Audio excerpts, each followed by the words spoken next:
Shalom, selamat pagi. Hari ini nas yang akan menjadi dasar untuk pemberitaan firman Tuhan diambil dari Roma pasal 9 ayat 6 hingga yang ke-13. Sebelum bersama kita membaca kebenaran firman Tuhan, mari kita berdoa. Tuhan Yesus, terima kasih buat hari ini. Tuhan sudah jaga dan pelihara kehidupan kami, sehingga kami dibangunkan dengan kekuatan dan kesehatan yang baik. Sekarang kami ingin bersama mendengarkan kebenaran firman-Mu. Penuhilah kami dengan kuasa Roh-Mu yang kudus. Di dalam nama Tuhan Yesus, Juru Selamat kami. Amin. Pilihan atas Israel. Roma pasal 9 ayat 6 hingga yang ke-13. Akan tetapi firman Allah tidak mungkin gagal, sebab tidak semua orang yang berasal dari Israel adalah orang Israel. Dan juga tidak semua yang terhitung keturunan Abraham adalah anak Abraham, tetapi yang berasal dari Ishak yang akan disebut keturunanmu. Artinya, bukan anak-anak menurut daging adalah anak-anak Allah, tetapi anak-anak perjanjian yang disebut keturunan yang benar. Sebab firman ini mengandung janji, pada waktu seperti inilah aku akan datang, dan Sarah akan mempunyai seorang anak laki-laki.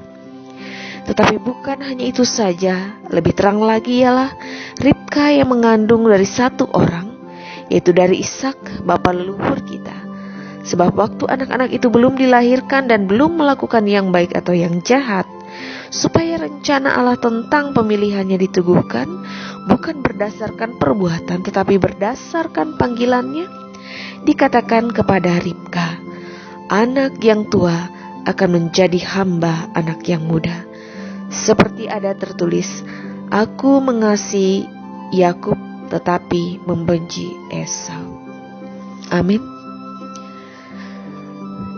Jemaat yang dikasih dalam Tuhan Yesus Kristus, firman Tuhan itu tidak mungkin gagal. Demikian yang dikatakan oleh Rasul Paulus kepada jemaat di Roma, untuk meneguhkan iman percaya mereka kepada Yesus Kristus.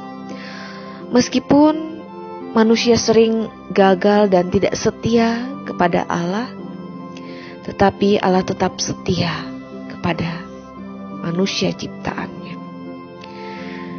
Jemaat yang dikasih dalam Tuhan Yesus, Tuhan memelihara setiap orang percaya. Yang pertama, bukan berdasarkan keturunan. Contohnya, Ismail dan Esau adalah anak-anak sulung yang seharusnya dipilih Allah. Nyatanya, Ishak dan Yakublah yang dipilihnya. Artinya tidak semua orang Israel adalah Israel sejati. Orang yang kedua, pemeliharaan Tuhan bagi setiap orang percaya.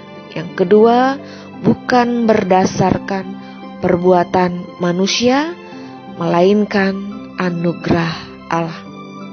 Misalkan, sebelum Esau dan Yakub lahir, Allah telah memutuskan untuk memilih Yakub, tapi menolak Esau yang dia katakan kepada Ribka.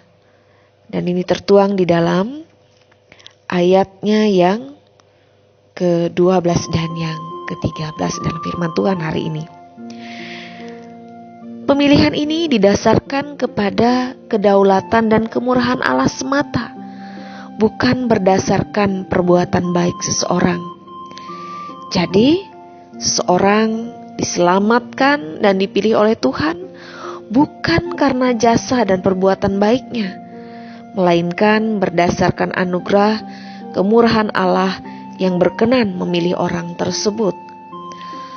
Orang yang dipilih Tuhan itu berhak menerima janji keselamatan di dalam Yesus Kristus. Oleh karena itu, jemaat yang dikasih dalam Tuhan Yesus Kristus, firman Tuhan tidak mungkin gagal, sekalipun orang Israel telah gagal memenuhi rencana Allah. Tetapi Tuhan tetap mampu menggenapi rencananya dengan memilih orang-orang bukan berdasarkan keturunan orang beriman dan juga perbuatan baik mereka, melainkan berdasarkan anugerah dan kemurahannya.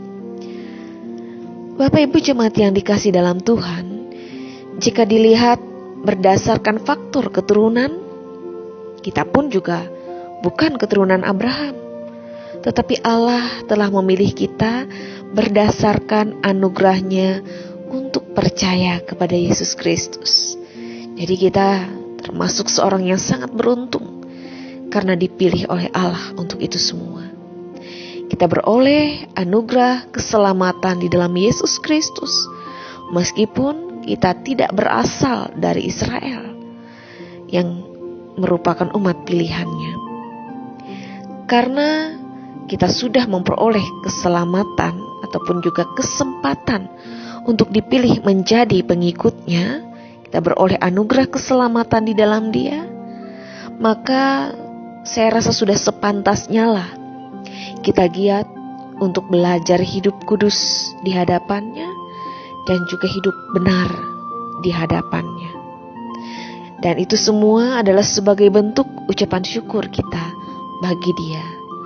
Oleh karenanya, mari kita bersyukur kepada Tuhan atas anugerah keselamatan yang sudah kita terima, bukan karena keturunan dan juga bukan karena perbuatan baik, tetapi semata-mata karena kasih karunia yang boleh Dia nyatakan bagi kehidupan kita.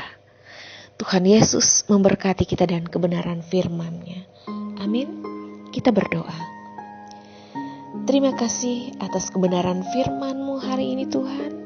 Mampukan kami untuk bukan hanya mendengar, tapi menjadi pelaku firman. Sertailah kehidupan kami sepanjang minggu ini, sehingga selalu berkenan di hadapan Tuhan. Kami boleh hidup kudus di hadapan-Mu. Demikian juga kami berdoa untuk seluruh jemaat yang boleh kami layani di kawasan Resort Bruk Yahoo ini. Bila Tuhan selalu menyertai dan memberkati, sehingga dalam kehidupan iman percaya mereka kepada Tuhan Yesus, mereka boleh semakin bertumbuh di dalamnya, bahkan juga berbuah, diberkati dan menjadi berkat bagi sesama. Terima kasih Tuhan, di dalam nama Tuhan Yesus Kristus kami berdoa.